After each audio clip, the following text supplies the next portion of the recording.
High ସାଙ୍ଗମାନେ ଜୟ ଜଗନ୍ନାଥ। ଆଜିର mini ବ୍ଲଗ୍କୁ ଏଇଠୁ ଆରମ୍ଭ କରିବା। ତ ସାଙ୍ଗମାନେ ଦେଖନ୍ତୁ, ଇଏ ପୁରା ଅଗଷ୍ଟ 15 ଗଲା ମାନେ କି ସ୍ୱାଧୀନତା ଦିବସ। ଦେଖନ୍ତୁ, ହନୁ ସିଏ ସ୍ୱାଧୀନ ହେଇଗଲା, ମୂଷା ସ୍ୱାଧୀନ ହେଇଗଲା, ଆଉ ଡାଇନେସର ବି ସ୍ୱାଧୀନ ହେଇଗଲା। ଆଉ ସେଇ ଖୁସିରେ ମାମୁନୁ ବାପାକୁ ଆଉ ଚା ଆଉ ଉପମା ଦିଆଗଲା। ତ ମାମୁନୁ ବାପା ବି ସୁଦ୍ଧା ସ୍ୱାଧୀନ ହେଇଗଲେ।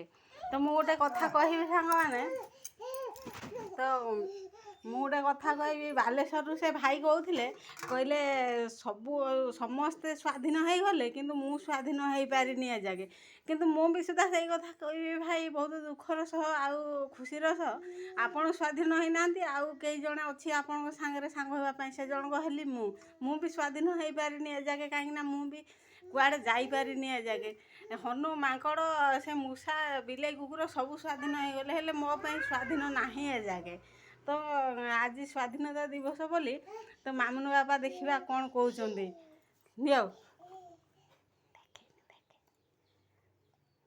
ନିଅ ତୁମେ ସ୍ୱାଧୀନ ହେବ ବୋଲି ତୁମ ପାଇଁ ଅଣା ହେଇଛି। ଟେଷ୍ଟ କରିକି କୁହ, ଟେଷ୍ଟଟା କେଉଁ ଭଳିଆ। ବଢ଼ିଆ ହେଇଛି ଆଉ। ଖାଲି ଦେଖିକି ବଢ଼ିଆ ହେଇଛି କହିଲେ ହେବ ନା। ଟେଷ୍ଟ କରିକି କୁହ କେମିତି ହେଇଛି।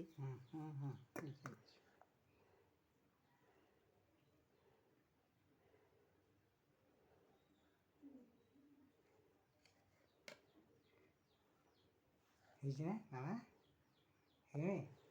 ଭୁଲ ହେଇଛି?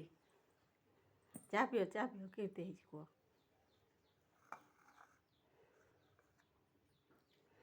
ତ ଆଜ୍ଞା, ମୂଷା ଶୋଇପଇଲାନି, ମୂଷାକୁ ଉଠେଇ ଦିଅ, ସେ ଖାଇବ। ତ ମୁଁ ସେଇ କଥା କହିବି, ଏ ଦେଶ ସ୍ୱାଧୀନ ହେଇଗଲା, ସମସ୍ତେ ସ୍ୱାଧୀନ ହେଇଗଲେ, ମୁଁ ତ ହେଇପାରିଲିନି ଆଜ୍ଞା।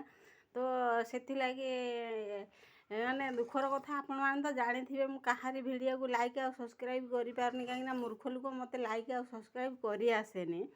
ତ ଯଦି ସେ ଭାଇ ଦେଖିବେ ତାହେଲେ ନିହାତି ଖରାପ ଭାବନ୍ତୁ, ଭଲ ଭାବନ୍ତୁ, ତଥାପି ମୁଁ ଖୁସି। କାହିଁକିନା ଆମର ସ୍ୱାଧୀନତା ଦିବସ କ'ଣ କୁହନ୍ତି? ବନ୍ଦେ ମାତରମ୍। କ'ଣ ବନ୍ଦେ ମାତରମ୍, କ'ଣ ଉତ୍କଳ ଜନନୀ, ବନ୍ଦେ ଉତ୍କଳ ଜନନୀ। ସ୍ୱାଧୀନତା ଦିବସ କି ଜୟ। ମାମା ହାତ ଟେକ। ସ୍ୱାଧୀନତା ଦିବସ କି ଜୟ। ଜୟ କର। ସ୍ୱାଧୀନତା ଦିବସ କି ଜୟ। ତ ଆଜିର ମିନି ବ୍ଲଗ୍କୁ ଏଇଠି ରଖିବା ସାଙ୍ଗମାନେ।